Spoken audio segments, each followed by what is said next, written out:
बिस्मिल्लाहिर्रहमानिर्रहीम अस्सलामु अलैकुम वरहमतुल्लाहि वबरकातुहू। डियर स्टूडेंट्स, हमने ज्योमेट्रिकल ऑप्टिक्स के चैप्टर को शुरू किया था। आज हमारा टॉपिक है लेंस फार्मूला। इसको आप लोग लेंस इक्वेशन भी कह सकते हैं। ठीक है, लेंस इक्वेशन किसको कहते हैं या लेंस फार्मूला से हम क्या मुराद लेते हैं?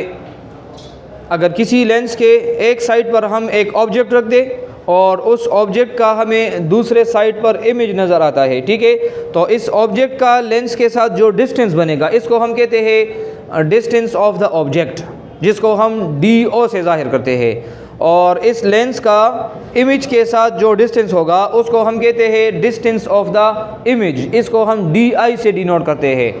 और इस लेंस का जो फोकल लेंथ होगा उसको हम ज़ाहिर करते हैं F से। तो तीन चीज़ें हो गई ना, DI, D0 और F हो गया। इन तीन पैरामीटर्स, इन तीन क्वांटिटीज़ के दरमियान जो रिलेशनशिप बनेगा, जो फार्मूला बनेगा, उसको हम कहते हैं लेंस इक्वेशन या लेंस फार्मूला। ठीक है, एक बात अपने जहन में नोट कर ले कि लेंस फार्मूला जब भी हम डिराइव करते हैं, इसके लिए हम कौन सा लेंस लेते हैं? इसके लिए हम लेते हैं कन्वेक्स लेंस, क्योंकि कन्वेक्स लेंस जो इमेज बनाएगा वो इमेज रियल होगा, इमेजनरी नहीं होगा। यहाँ पर मैंने एक कन्वेक्स लेंस बनाया है और उसके कुछ रूल्स मैंने यहाँ पर मेंशन किए हैं। उस रूल्स को आप लोग पहले नोट कर ले, समझ ले, उसके बाद हम फिर फार्मूले की तरफ स्विच करेंगे। ठीक है, तो गौर से देखें। यहाँ पर लेट सपोज ये मेरे पास एक लेंस है और कन्वेक्स लेंस है। यहाँ पर मैंने एक ऑब्जेक्ट रखा है जिसको मैंने नाम दे दिया है AB। अभी लेट सपोज तीन रेज, फर्स्ट रे को मैंने नाम दिया है A रे, दूसरे को मैंने नाम दिया है F रे और तीसरे रे को मैंने नाम दिया है O रे। अगर ये तीन रेज इस ऑब्जेक्ट के हेड से इंसिडेंट कर जाए और ये इस कन्वेक्स लेंस के ऊपर पड़ जाए, तो after the incidence on the convex lens, ये चूंकि ट्रांसपेरेंट मटेरियल है तो ये क्या होगी? ये रिफ्रैक्ट होगी। अभी रिफ्रैक्ट होने के बाद ये रेज कहाँ पर जाएगी? तो फर्स्ट रे जो है ये अगर कोई प्रिंसिपल एक्सिस के साथ पैरेलल रे आएगी तो वो फोकल पॉइंट में से गुजरेगी, यहाँ पर पास होगी। अगर कोई रे इस कन्वेक्स लेंस के पोल यानी सेंटर पर इंसिडेंट होगी, वो विदाउट डिफ्लेक्शन बिल्कुल सीधी जाएगी अपने ही सेम डायरेक्शन में। और अगर कोई रे फोकल पॉइंट पर इंसिडेंट हो जाए तो आफ्टर द रिफ्रैक्शन वो प्रिंसिपल एक्सिस के सामने के साथ बिल्कुल क्या हो जाएगी? पैरेलल बन जाएगी। तो यहाँ पर देखिए ये तमाम रेज यहाँ पर ये एक ही पॉइंट पर ज्वाइन हो गई है, मीट कर गई है ना, तो यहाँ पर ये इमेज बनेगा। लेकिन चूंकि हेड के तीनों रेज यहाँ पर अभी ज्वाइन हो गई है तो अभी इस इमेज का हेड क्या होगा? नीचे होगा। तो ये वाला ऑब्जेक्ट आप लोगों को अभी इस तरह उल्टा नज़र आएगा।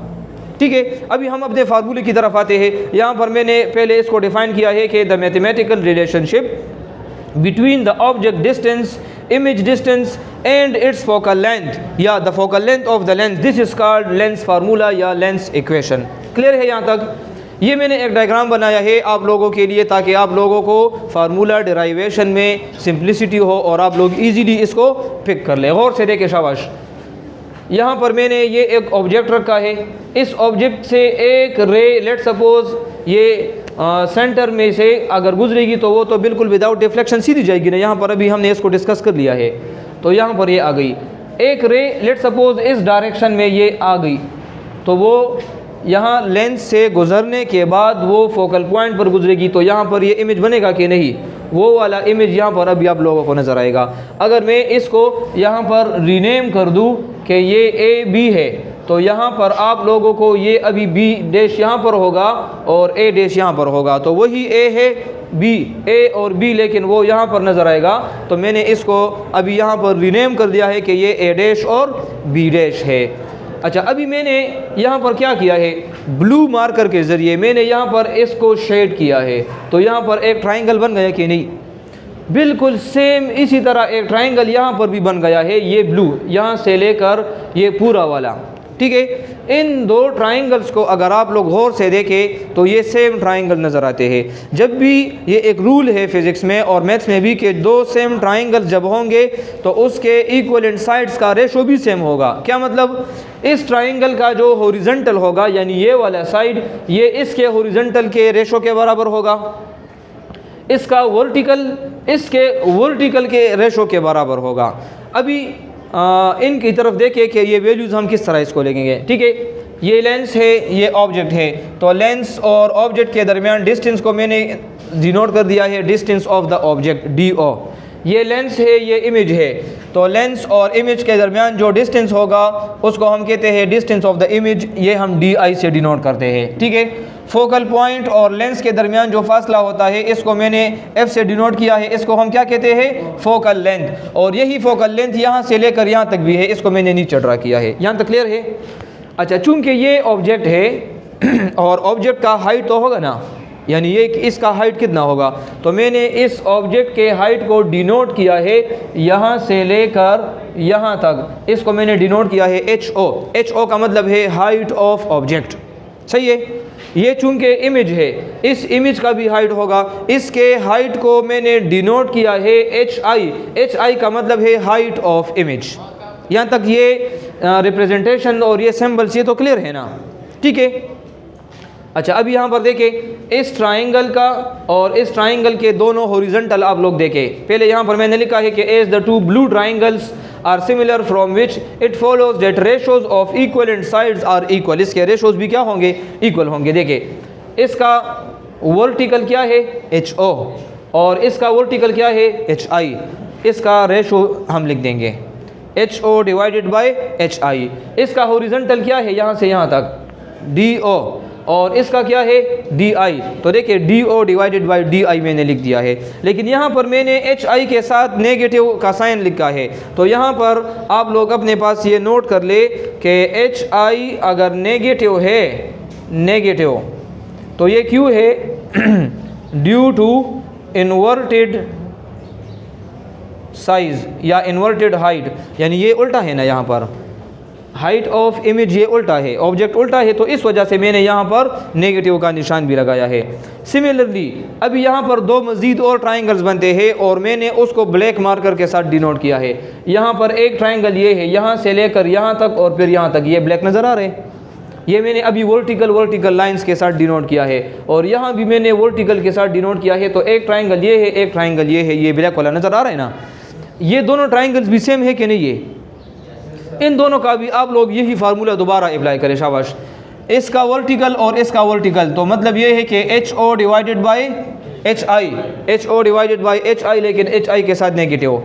अभी इसका हॉरिजॉन्टल ये है, इसका हॉरिजॉन्टल ये है ना, इसको भी आप लोग डिवाइड कर दे, शाबाश। तो इसका हॉरिजॉन्टल यहाँ से यहाँ तक कितना है, F है, और यहाँ से यहाँ तक ये मैंने लिखा है कि ये DI माइनस F है। ये समझ आ गई है कि ये हम किस तरह लेंगे। देखिए गौर से, ये है DI, टोटल कितना है DI, मुझे सिर्फ ये चाहिए, ये तो F है ना, तो मैं अगर DI से टोटल से अगर ये माइनस कर दूँ तो ये बच जाएगा ना। तो इस वजह से मैंने लिखा है कि DI से आप लोग F को माइनस कर दे तो DI माइनस F यहाँ से यहाँ तक आ गया। तो यहाँ पर मैंने लिखा है DI माइनस F। अभी ये इक्वेशन 2 है, ये इक्वेशन नंबर 1 है। इसका लेफ्ट हैंड साइड, इसका लेफ्ट हैंड साइड इक्वल है ना, तो दोनों को हम कंपेयर कर लेंगे। तो यहाँ पर मैंने लिखा है comparing equation 1 and equation number 2। इसका राइट हैंड साइड और इसका राइट हैंड साइड, ये दोनों भी आपस में क्या होंगे, इक्वल होंगे। अभी यहाँ पर आप लोग क्रॉस मल्टीप्लिकेशन कर ले। बाय क्रॉस मल्टीप्लिकेशन ये इसके साथ मल्टीप्लाई कर लो, ये इसके साथ मल्टीप्लाई कर लो। तो देखिए D0 मल्टीप्लाई हो गया DI माइनस F के साथ, और DI मल्टीप्लाई हो गया F के साथ। अभी इस DI को इन दोनों के साथ ज़रब कर देखें तो D0 multiply DI, D0 multiply F, ये अपनी जगह पर। Dividing both sides by DI D0 F, बिल्कुल सेम फार्मूला है, किसकी तरह, मिरर फार्मूला। अगर आप लोगों को याद हो, हमने मिरर फार्मूला जो किया था, सेम मेथड है। ठीक है, DI D0 और F को आप लोग बोथ साइड पर डिवाइड कर दे। यहाँ भी डिवाइड हो गया DI D0 F, और यहाँ पर भी DI D0 और F डिवाइड हो गया। अभी जो कैंसिल हो सकते हैं उसको आप लोग कैंसिल कर दे, शाबाश। तो D0 के साथ कैंसिल और DI इसके साथ कैंसिल। यहाँ भी 2 कैंसिल हो जाएंगे, यहाँ भी 2 कैंसिल हो जाएंगे। यहाँ पर ऊपर 1 बच गया और नीचे F बच गया, माइनस अपनी जगह पर। यहाँ पर ऊपर 1 नीचे DI, यहाँ पर ऊपर 1 और नीचे D0 बच गया। अभी आप लोग गौर से देखें, ये 1/F अपनी जगह पर मैंने लिख दिया है, लेकिन ये माइनस 1/DI जब मैं इसको वहाँ पर शिफ्ट करूँगा तो ये माइनस क्या बन जाएगा, प्लस बन जाएगा। तो देखिए ये माइनस वाला यहाँ पर इक्वल के मैंने बाद में लिखा है, तो अभी ये +1/di बन गया, और यहाँ पर ये प्लस तो ऑलरेडी है वो अपनी जगह पर है, और 1/d0 भी यहाँ पर आ गया। अभी आप लोग मुझे बताएं कि इस फार्मूले में 1/f = 1/di + 1/d0 इसमें और मिरर के फार्मूले में कोई डिफरेंस है? परसों जो हमने मिरर फार्मूला डिराइव किया था ये बिल्कुल वही चीज़ है कि नहीं है? तो सेम चीज़ है, दोनों का ट्राइंगल्स भी सेम आ रहे थे, दोनों का डायग्राम भी सेम है। यहाँ पर सिंपल हमने पहले इस तरह एक मिरर लगाया था, कनकेव मिरर लिया था, लेकिन यहाँ पर मैंने कन्वेक्स लेंस लिया है। बाकी इसमें कोई डिफ़िकल्टी नहीं है और कोई डिफरेंसेस इसमें नहीं है, ठीक है। तो उम्मीद है कि आप लोगों को ये आज का जो टॉपिक है लेंस फार्मूला ये क्लियर होगा, ठीक है।